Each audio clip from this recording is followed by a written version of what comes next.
In a matter of minutes, the lives of many women were marked forever. Captured by force without protection or escape, they were delivered to the whims of Uday Hussein, son of Saddam. Absolute power allowed him to impose a personal regime of terror that knew no limits. Uday turned violence into routine. He used palaces, offices, and even sports facilities as places of abuse. The kidnappings were systematic, the threats immediate, the impunity total. Those who refused disappeared or were delivered to torture. Fear spread like a shadow in Iraq. No one was safe from his gaze, and even less so young women. How could a man use the power of an entire state to satisfy his desires? Why did no one within the regime stop him? What do these crimes reveal about the absolute control exercised by the Hussein family? The shadow of the father, the origin of the tyrant's son. On the 18th of June 1964 in Baghdad, Uday Saddam Hussein was born, firstborn of who would later become one of the most severe dictators of the 20th century. At that moment, his father had not yet consolidated absolute power, but already showed traits that would characterize his regime: violence as a political tool, control through fear, and the systematic elimination of any possible opposition. 15 years later, in July 1979, Saddam Hussein officially assumed the presidency of Iraq. The ascent was not ceremonial, but a calculated demonstration of brutality. A televised session of the Ba'ath Party was transformed into a public purge. Several of its members were accused of conspiring, arrested in front of the cameras, and later executed. The message was clear: fear would be the basis on which the new order would be sustained. The regime consolidated rapidly. Repression reached from armed groups to intellectuals, journalists, and religious leaders, in addition to anyone who could represent a threat, real or imagined. The Mukhabarat, the state intelligence service, expanded a surveillance network that penetrated every corner of the country. Torture, forced disappearances, and executions became habitual methods of control. Meanwhile, the propagandistic apparatus presented Saddam as a paternal and protective figure, raising a cult of personality that impregnated all institutions. In that environment, Uday grew up. As the president's eldest son, he lived in a sphere separate from the experience of the common citizen. While the population endured wars, sanctions, and scarcity, the Hussein family inhabited palaces with private gardens, swimming pools, collections of luxury automobiles, and domestic staff at the service of every whim. Uday attended elite schools in Baghdad, always protected by security cordons that kept him apart from external reality. His education combined academic training in private institutions with informal political preparation. From an early age, he accompanied his father to official acts, party meetings, and diplomatic encounters. In those spaces, he was not treated as a simple son, but as a figure in formation who should be recognized with respect. High-ranking officials were obligated to show him deference, granting him an authority that did not come from his own merits. The relationship with his father reflected the contradictions of the regime. Saddam imposed discipline through severe methods, resorting to physical punishment when he considered that a limit had been crossed. He did not tolerate disobedience, and his violent temperament also manifested in the family sphere. At the same time, he maintained evident favoritism. Uday received special attention as a possible heir and enjoyed privileges that other family members did not share. In that balance appeared the figure of Sajida Talfa, Uday's mother and Saddam's cousin. As the president's wife, she occupied a central place in the intimate nucleus of power. She frequently interceded in favor of her son when his behaviors unleashed paternal anger. Her protection reinforced in Uday the perception that consequences would never be definitive. In this way, the harshness of punishment became transitory, and impunity became a constant.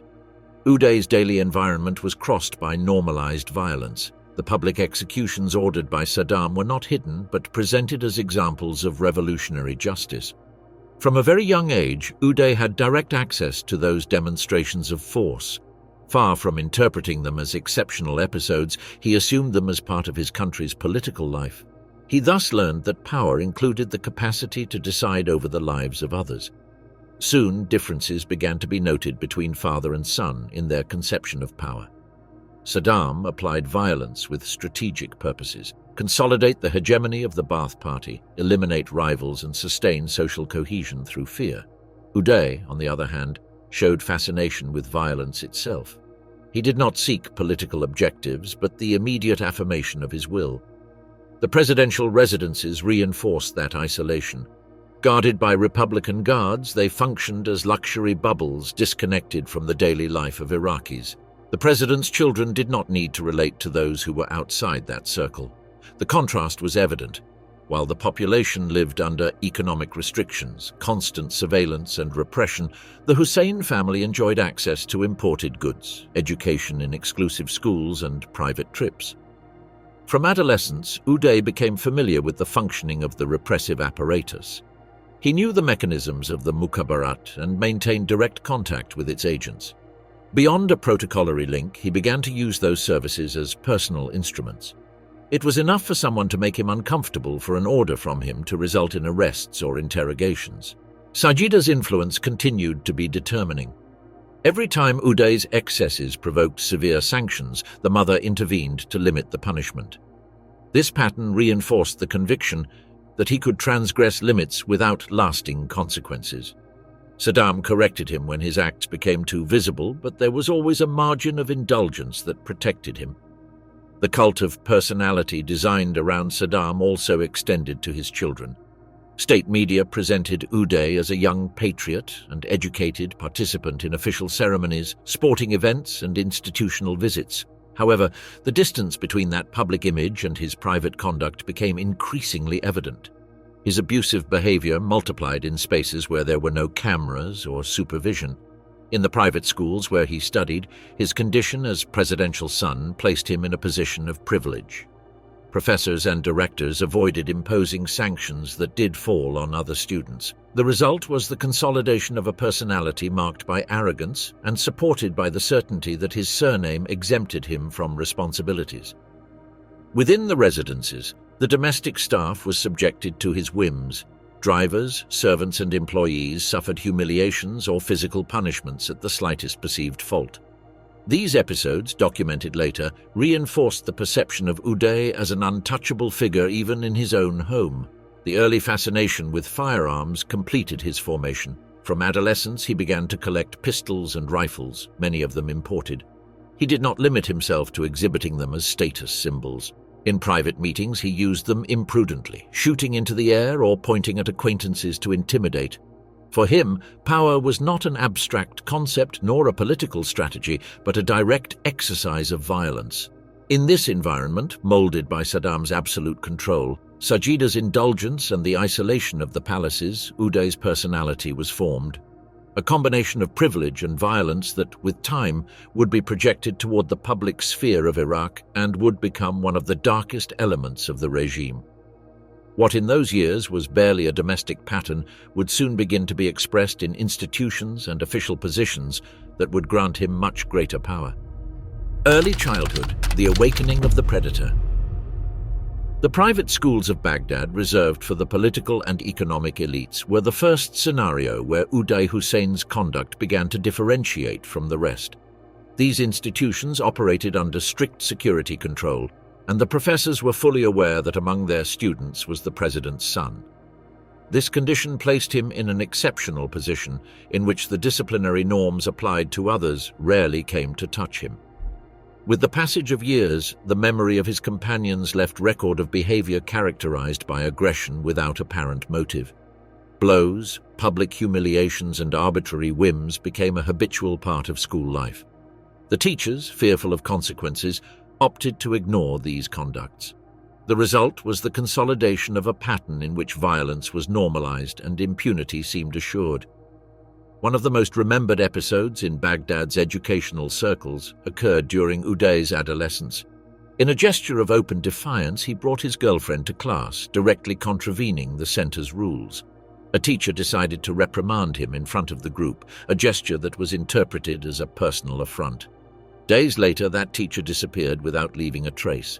No official investigation was initiated, and the silence of authorities confirmed what for many was evident. Confronting the president's son could equal a sentence of physical elimination. That disappearance reinforced in Uday the idea that his acts had immediate and devastating consequences for those who challenged him. The lesson transcended the school environment and marked a precedent that would define his future relationships with authority figures. The border between a disciplinary punishment and a fatal reprisal was diluted in a practice that was beginning to be part of his daily life.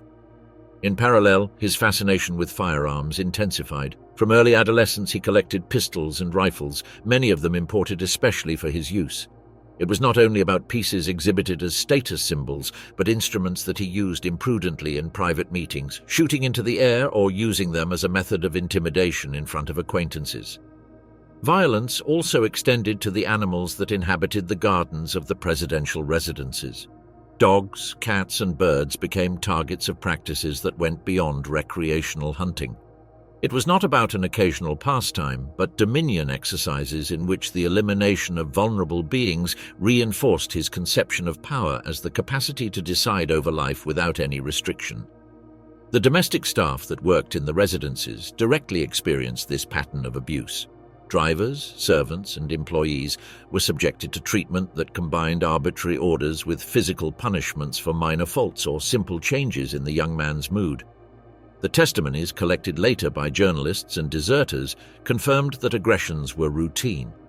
In some cases, dismissed workers disappeared shortly after, feeding the perception that their security depended entirely on Uday's will. The scope of his abuses thus surpassed the school environment and projected toward adults who, due to their economic and social situation, lacked means to defend themselves. Age or experience represented no limitation whatsoever against his authority. On the contrary, the vulnerability of these people encouraged him to exercise even more severe control. During this same stage, his first formal contacts with the Mukhabarat began. Initially, the agents assigned to his security fulfilled habitual functions of escort and transport. However, Uday quickly transformed them into personal instruments. It was enough for someone to make him uncomfortable for an order to suffice in provoking an interrogation, an arrest, or even a disappearance. In practice, the difference between a personal whim and a state directive became irrelevant. Former officials who years later could speak freely related episodes in which Uday ordered arrests for trivial motives. A comment considered disrespectful, a refusal to accept an invitation, or a gesture interpreted as lack of submission were sufficient reasons.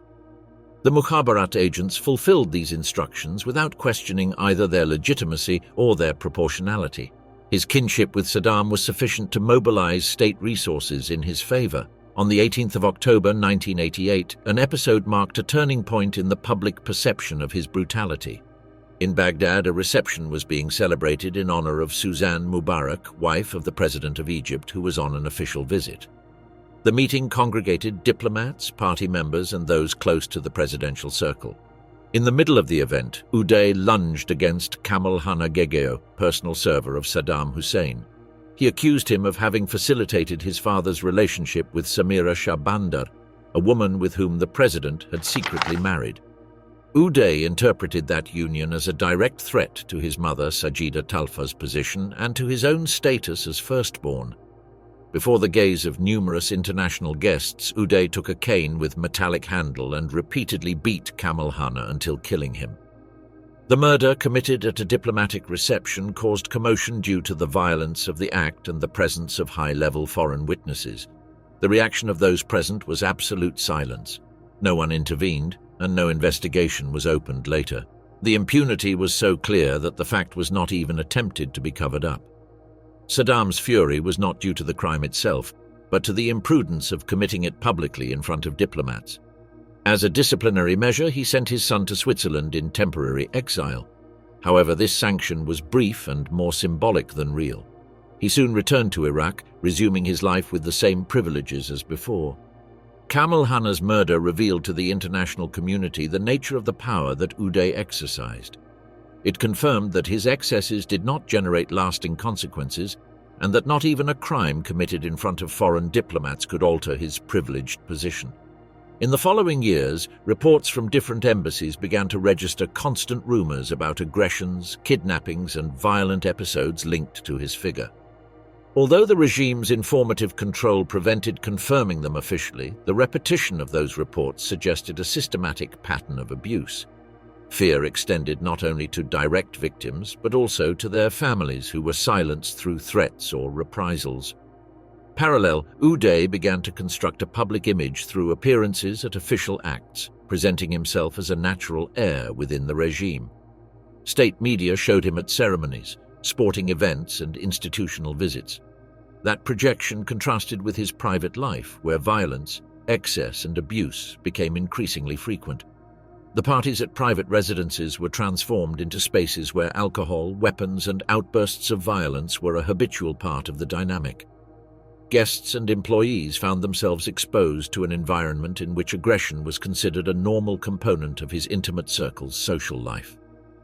Uday's youth thus marked a clear progression. What began with episodes of mistreatment in schools evolved toward a personal system of violence backed by state resources.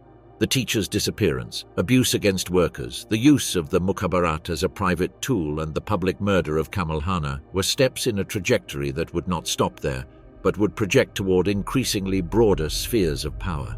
The Olympus of Terror, the control of sports in Iraq. In 1985, at barely 21 years old, Uday Hussein was named president of the Iraqi Olympic Committee and the Iraqi Football Federation. The designation did not respond to sporting merits or administrative experience, but to his condition as the president's firstborn. What in appearance could be interpreted as a ceremonial position quickly became one of the most effective instruments of repression and control. The Olympic Committee, installed in a modern building in Baghdad, should serve as a center of administration and promotion of national sport. Under Uday's direction, however, it suffered a radical transformation. The areas foreseen for training and athletic preparation were adapted to include zones of confinement and punishment. What had been conceived as space for physical development became an extension of the repressive apparatus. In the building's basements, narrow and unventilated rooms were enabled, designed to generate claustrophobia and disorientation. The walls were reinforced with materials that prevented screams from transcending to the exterior. Administrative halls were converted into torture spaces where athletes were punished for not meeting the leader's expectations.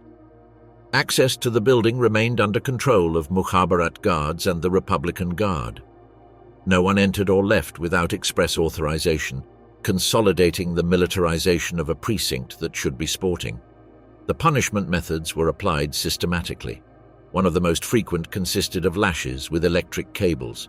Footballers who missed decisive penalties or who did not reach marks in international competitions were beaten until covered with wounds, mainly on the back and legs, areas that could be hidden under clothing in later presentations. Another habitual procedure was food deprivation. Players considered responsible for defeats were locked up for days, fed only with water and minimal rations, weakening their physical and mental resistance. The cells were designed to prevent rest. They had dimensions that obligated staying standing or in forced positions. The irregular floor made it impossible to lie down, and the ventilation systems allowed manipulating temperature, generating suffocating heat or extreme cold according to the punisher's will. Physical suffering was accompanied by a psychological effect of disorientation and exhaustion. Football, due to its popular relevance, was the most affected field. During the 80s, Iraq sought to consolidate itself in regional and international competitions. Each defeat was interpreted by Uday as a personal insult and a betrayal of the regime. After a defeat in the qualifying phase for the 1994 World Cup, several players were punished in the Olympic Committee's basement with blows from metal bars on legs and feet, precisely the essential zones for their sporting performance. In another episode, a team was obligated to train barefoot on a field covered with gravel after losing in a regional tournament. The stones provoked deep wounds on soles and ankles, aggravated by the prohibition of receiving immediate medical treatment. Physical punishment was combined with public humiliation, reinforcing the perception that sport was an instrument of terror. The punitive practices extended to all disciplines. Weightlifters who did not reach the demanded marks were lashed and maintained in dark cells for days, experiencing loss of orientation. Middle-distance runners were forced to train under extreme temperatures without access to water, reaching fainting from dehydration. Gymnasts were obligated to maintain painful positions until suffering cramps and injuries. Swimmers were submerged in frozen water to the limits of hypothermia. The testimonies gathered after the regime's fall confirmed that these practices were routine. Athletes who managed to escape related how coaches and technicians lived in a permanent state of fear. They knew that any failure could provoke punishments not only for the sports people but also for them. Some were beaten in front of their teams as warning, others dismissed without explanation, and in several cases disappeared without leaving a trace. The national football team was one of the main targets of these methods. During the qualifiers toward the 1994 World Cup, after a defeat against Jordan, the players were subjected to punishments that combined physical torture and psychological humiliation. Some were obligated to remain in frozen water for hours, while others ran to exhaustion under threat of being beaten if they stopped. The Olympic Committee building acquired fame as a concealed prison.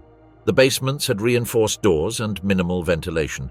On the walls, some athletes left inscriptions with names and dates, the only vestiges of their passage through those cells. The guards responded directly to Uday without need for bureaucratic procedures. It was enough to have a bad performance or an attitude interpreted as disrespectful for an athlete to end up locked up. The climate of terror led many to seek escape during international competitions. Some deserted in neighboring countries and requested political asylum. However, escapes were limited by permanent surveillance. Athletes traveled accompanied by guards disguised as technicians, their passports were retained, and their families remained in Iraq under threats, becoming indirect hostages. After the 2003 invasion, several athletes who had managed to flee testified publicly before media and international organizations. They described in detail the torture methods, arbitrary punishments, and Uday's direct participation in many episodes. They pointed out that he frequently witnessed the sessions from adjoining rooms equipped with one-way mirrors or cameras, and occasionally intervened personally with blows or metallic instruments.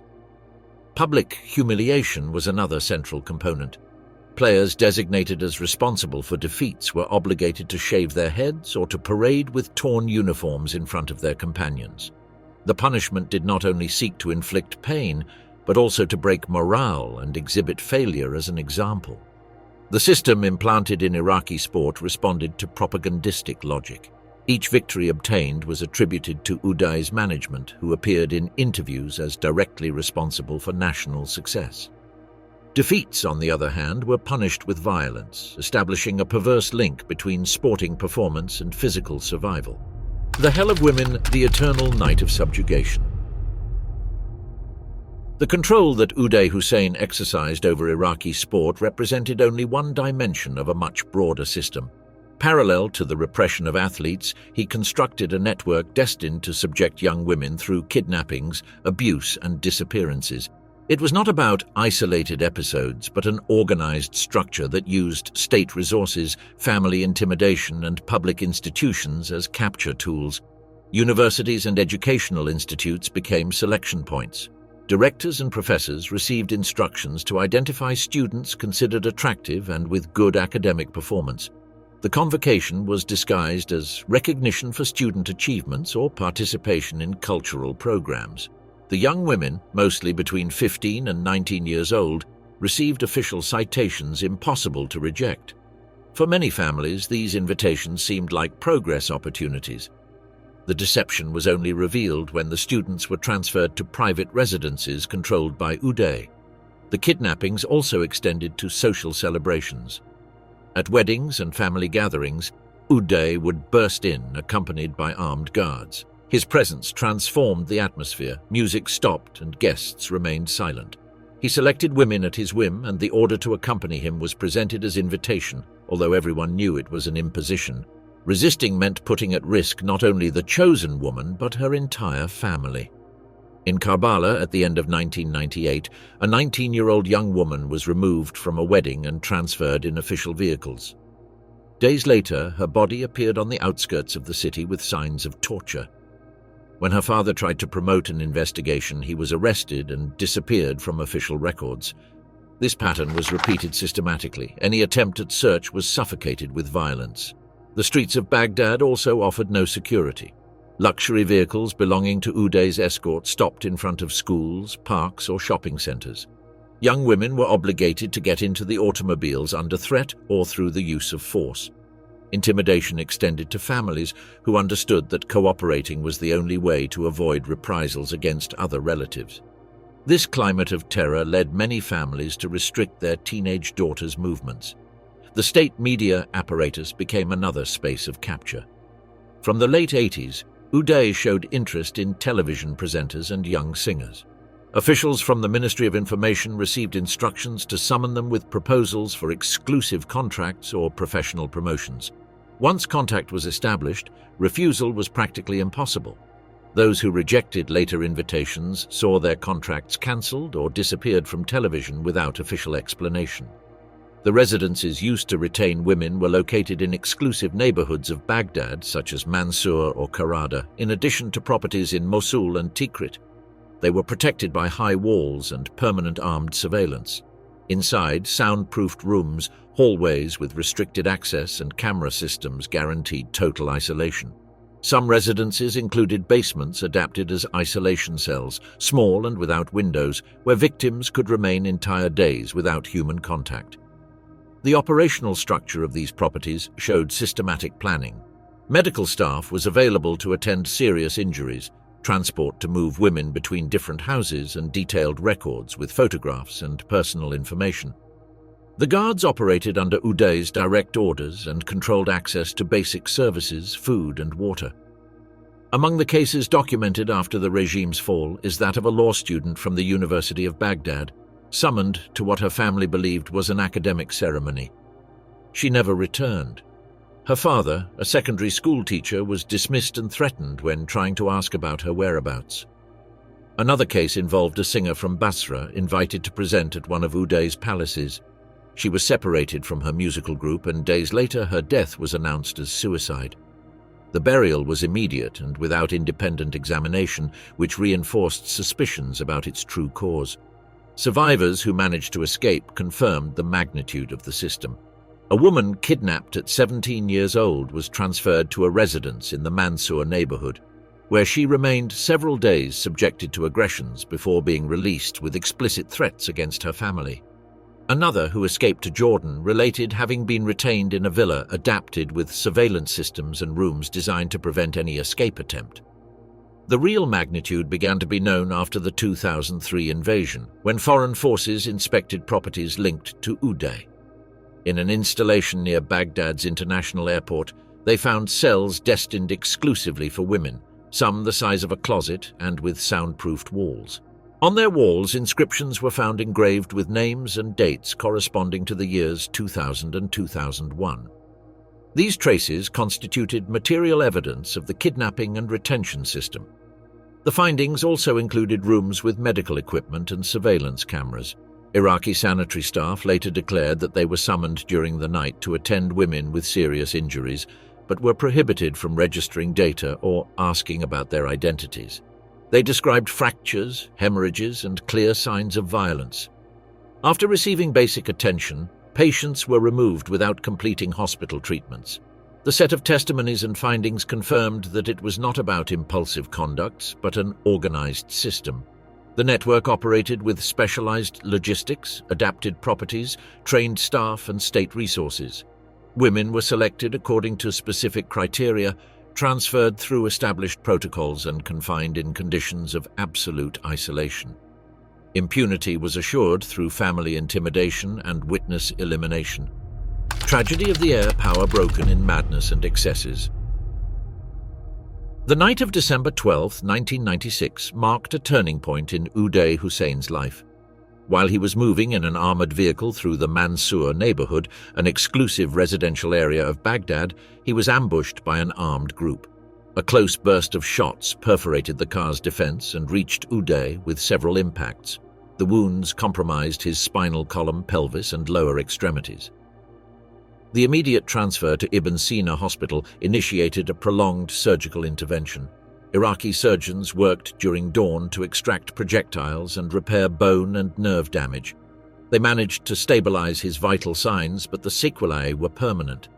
The injuries to the spinal cord and hip left him with reduced mobility and chronic pain that would accompany him for the rest of his life. The government declared that it was a terrorist attack without giving details about those responsible. Later versions pointed to armed opponents from southern tribes that maintained historical disputes with the Hussein family. Official confirmation was never offered, nor results of internal investigations disseminated. The physical consequences became visible in the following months. Uday lost strength and coordination in his left leg and for a time depended on a wheelchair. Later he could walk supported by a cane, but his gait became clumsy and rigid. For someone who had based his authority on direct intimidation and physical violence, the loss of control over his own body meant a profound transformation. His presence no longer generated the same immediate effect of fear. The suspicion of internal conspiracies accompanied him from then on. Uday began to question the loyalty of his environment, convinced that the attack could have been facilitated by infiltrations in his personal security or even by disputes within the family itself. The response was a radical increase in protection measures. The number of guards multiplied, residences were reinforced with higher walls, armored doors, additional cameras, and strict access controls. The circle of people authorized to see him was drastically reduced. Even relatives and high officials had to pass through exhaustive verifications. This isolation deepened his paranoia and increased his distrust toward everyone. Interaction with subordinates became erratic. Anger attacks were frequent and disproportionate, directed against employees, guards, or assistants for trivial motives. Reprisals intensified. Guards who previously received reprimands for minor failures began to face interrogations, imprisonments, and even disappearances. Uday's mobility became unpredictable. He rarely remained more than a few days in the same residence, moving between properties in Baghdad, Tikrit, and other cities, following changing patterns to confuse possible attackers. The rivalry with his brother Qusay was sharpened after the attack.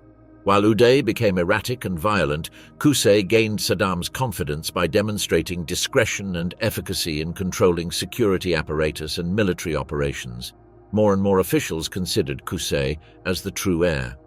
Uday interpreted that perception as a direct threat and came to accuse his brother of conspiring against him, even without proof.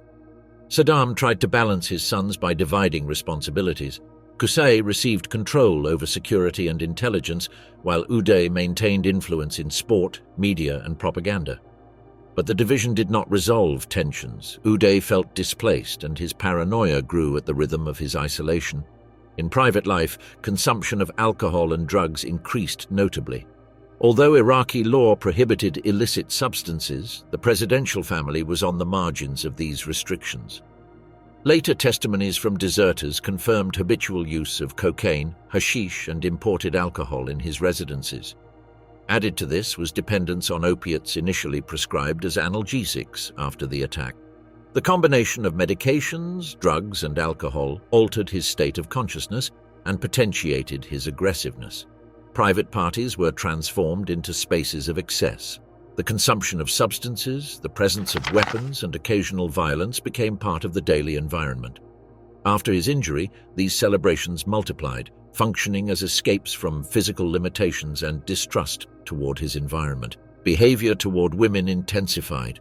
Isolation and frustration derived from his physical sequelae seemed to reinforce the need to exercise extreme control in spaces where he could still impose his absolute will.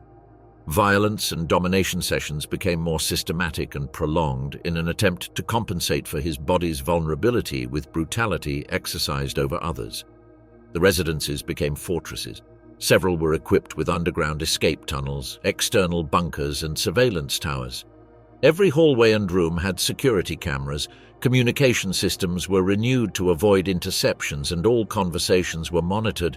Even foods were subjected to previous analysis to detect poisons. In this environment of absolute isolation, the list of trusted people was reduced to selected security guards, private doctors, and assistants who had demonstrated unconditional loyalty. The paradox was evident. Surrounded by defense systems and material luxury, Uday found himself more imprisoned than ever by his own paranoia. Permanent physical pain, substance dependence, rivalry with his brother, and obsession with security transformed him into an increasingly erratic character. His decisions became impulsive and unpredictable, increasing the perception of instability within the regime. While Saddam tried to sustain power under growing international pressures and Qusay consolidated his control in state apparatus, Uday sank into a state of decadence that combined violence, isolation, and excess. The years following the attack consolidated his image as a man marked by physical incapacity, trapped between unmeasured luxuries and constant fear. His palaces were guarded fortresses, his celebrations, scenarios of excess and violence, and his family relationships, fields of political dispute. The figure of Uday, once projected as heir, had transformed into a wounded prince, distrustful of everyone and consumed by his own paranoia. The last dawn, the hunt that buried the empire of terror. In March 2003, Iraq was invaded by a military coalition led by the United States and the United Kingdom. The official justification was based on accusations about weapons of mass destruction and the need to dismantle Saddam Hussein's regime. From the first bombings over Baghdad, the Iraqi state apparatus began to disintegrate.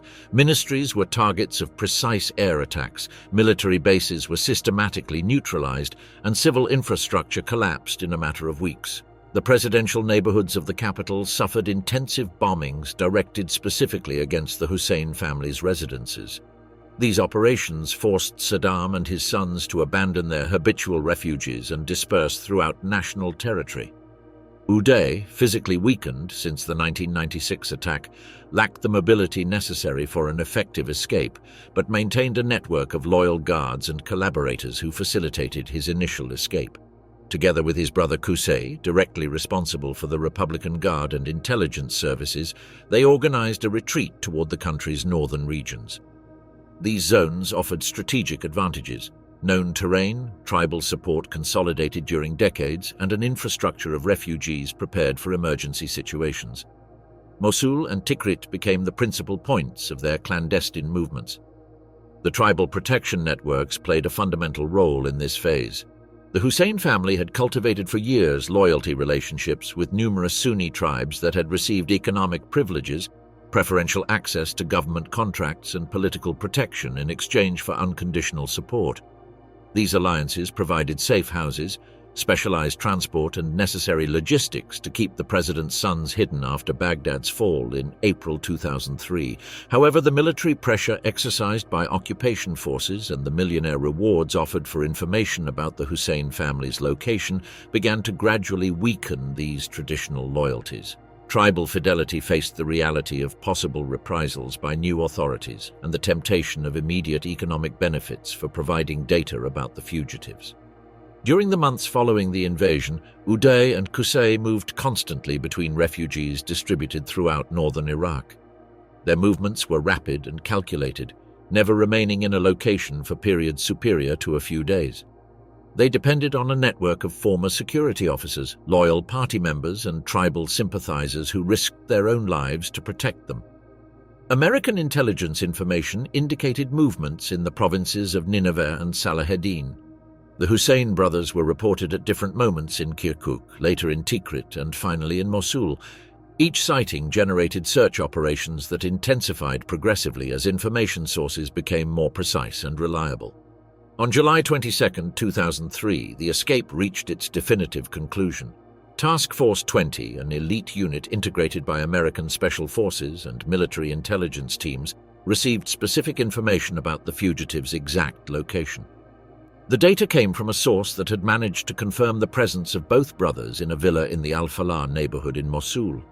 The property belonged to a regime sympathizer who had provided refuge during previous weeks. The house was of solid construction, with thick walls and few windows, characteristics that made it defensively advantageous but also converted it into a potential trap. Inside the residence were Uday, Qusay, Mustafa, Qusay's adolescent son, and several armed bodyguards. The operation began with a complete siege of the neighborhood during the early morning hours. American soldiers surrounded the zone, establishing a security perimeter that prevented any possibility of escape. Once the area's isolation was completed, special forces approached directly to the villa and made a call to surrender through loudspeakers. The response from inside was immediate and violent.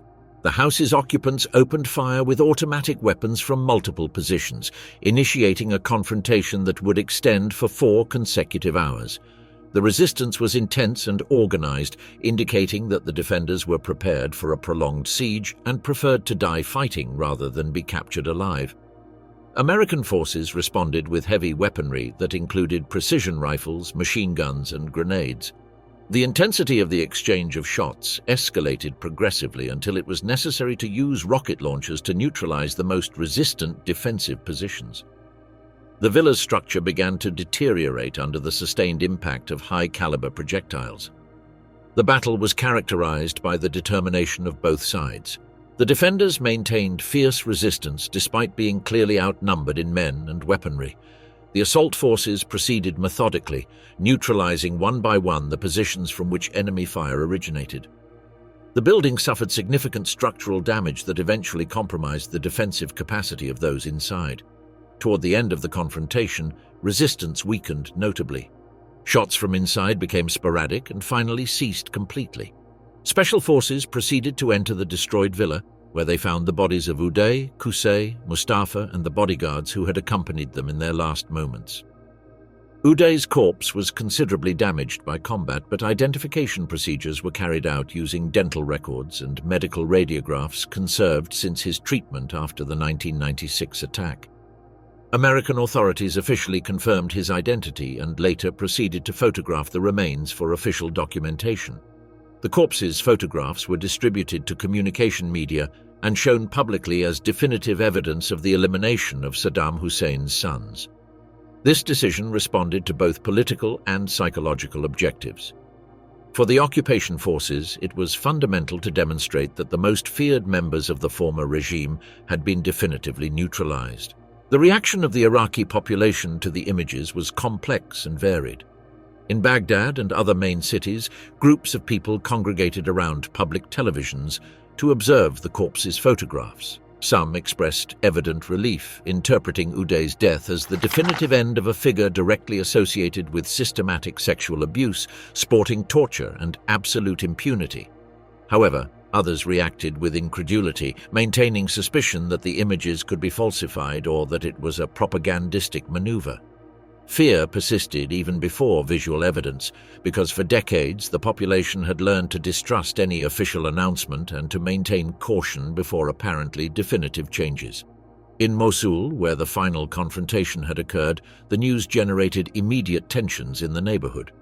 The area was cordoned off for several days while authorities investigated the circumstances of the refuge provided to the fugitives. Several local inhabitants were interrogated for their possible participation in the support network that had facilitated the Hussein brothers' stay in the city. In Tikrit, considered the Hussein family's historical bastion due to their tribal origins in that region, limited demonstrations of mourning were registered among the former regime's sympathizers. However, these expressions of lamentation were strictly controlled by American military presence that monitored any sign of organized resistance.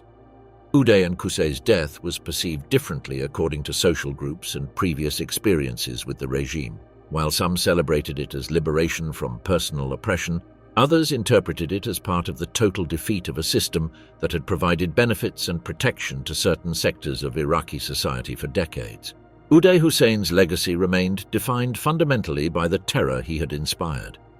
Among the Iraqi population, his name was associated directly and immediately with systematic sexual abuse of young women, organized kidnapping from state institutions, torture of athletes for sporting reasons, and impunity guaranteed by his surname and family connections.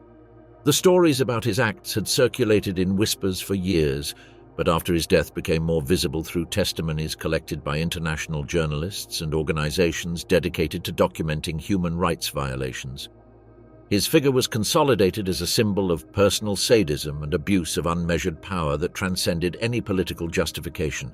The findings after the invasion in his residences reinforced this perception definitively. The rooms designed for forced isolation, hidden cameras for constant surveillance, detailed records of victims, and the Olympic Committee installations adapted for torture confirmed the denunciations that had been impossible to verify during the regime's functioning. In the broader political context of Iraq, Uday's elimination also represented a symbol of the definitive collapse of the system constructed by Saddam Hussein. His death, together with Qusay's, left the Hussein family without direct heirs capable of reorganizing loyalties or maintaining resistance from clandestinity. For the civilian population, however, the most significant thing was not the political implications, but the end of a period characterized by daily fear. The testimonies compiled after 2003 by multiple sources confirmed that the terror system implemented by Uday had directly affected thousands of Iraqi families. The mothers who had lost daughters in unexplained kidnappings, the athletes who had suffered torture for sporting defeats, the families who had lived under constant threat of arbitrary reprisals. All these groups found in his death a form of tardy but definitive justice. Uday Hussein's figure remains inscribed in Iraqi collective memory as one of the most violent and destructive of his generation. His name, mentioned in survivors' testimonies and in international organizations' reports, represents an extreme example of the damage that individuals with unrestricted access to state resources and political power without legal or moral limitations can cause. Uday's end in Mosul streets, under sustained fire from special forces, closed a chapter of violence that had defined a complete generation of Iraqis' life experience. His corpse, exhibited as irrefutable proof before international cameras, constituted material evidence that the man who had embodied systematic terror no longer existed as a threat.